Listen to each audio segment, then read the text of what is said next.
दिनै खालामनो जितियानि गोबां रायजो-राजाफोरनि नाम दिनैनि जि मोनसे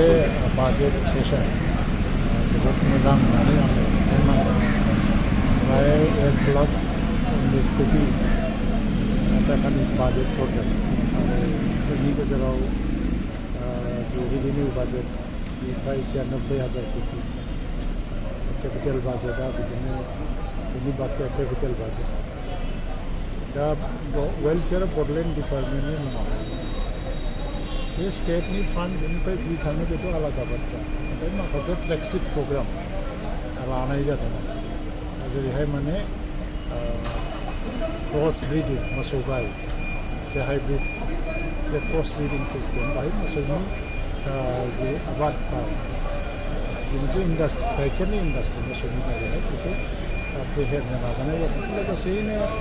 बेवहाय जेनेबा दा 50 जि मेरिटरियास स्टुडेन्टस बिसोरखौबो रेसिडेन्सियेल कचिं होनायनि थाखाय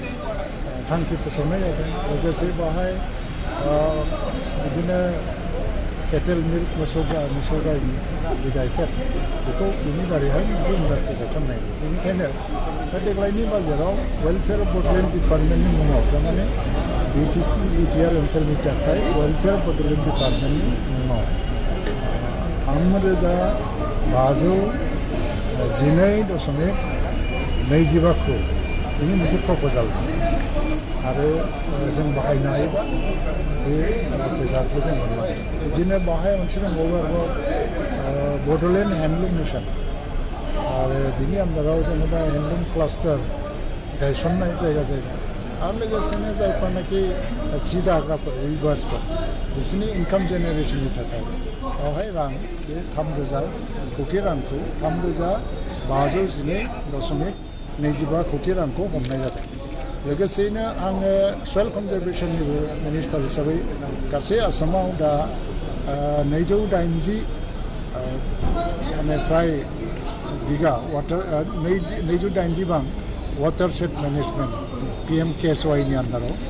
कमप्लिट खालामनाय जाबाय आरो 2,500 हेक्टर हाखौ हर्टिकालचार आरो एफरेस्टेसन थाखाय बाहायनाय जाबाय दा बेनो सयल कनजारभेसनाव फ्राय 131.5 crore माने 131.5 कोटि टाका सयल कनजारभेसननि थाखाय बानायनाय जादों आरो बेयो काहिलिपारायाव जे मोनसे हाजोनिफ्राय बोहैबोनाय दैमा दै बिसोरो जे हा खुरखायो होबथानायनि थाखाय खामानि मावनाय जागोन दा ओंखायनो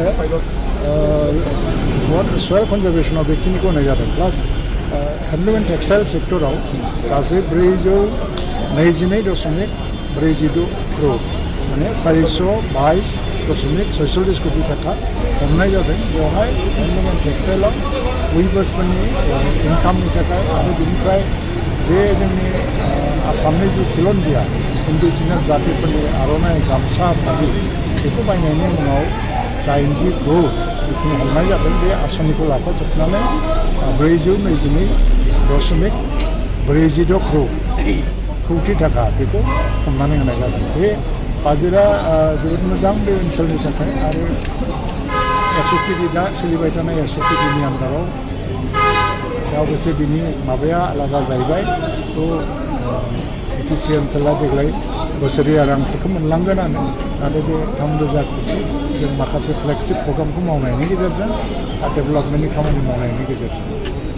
बे रांखौ जों बाहायनांगौ जों नुनो मोन्दों जे बिटिआरआव गासै 22नि बांसिन फरायसालिमाफोर दङ नाथाय दिनै 10टा फरायसालिमाखौ सरकारि पर्यायखौ मावलांगोन बेखौ खारन दासो दा बर' साहित्य सभा आरो एबसुजों मोनसे आन्डारस्टेन्डिं जानानै दङ बे 10थाया जाहैबाय स्टेटनि पलिसि हिसाबै थांबाय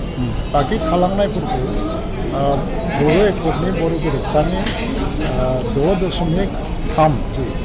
6.3 जे क्लज मथे बेखौ आलादायै सुस्रांनायनि थाखाय जिहेतु आसाम गभर्नमेन्टआ मोनसे कमिटि बानायनानै होगोन दा कमिटिनि गेजेरजों मावलांनायनि मोनसे प्रतिश्रुति जाबाय बेफोरखौ फोजोबलांनायनि थाखाय लामा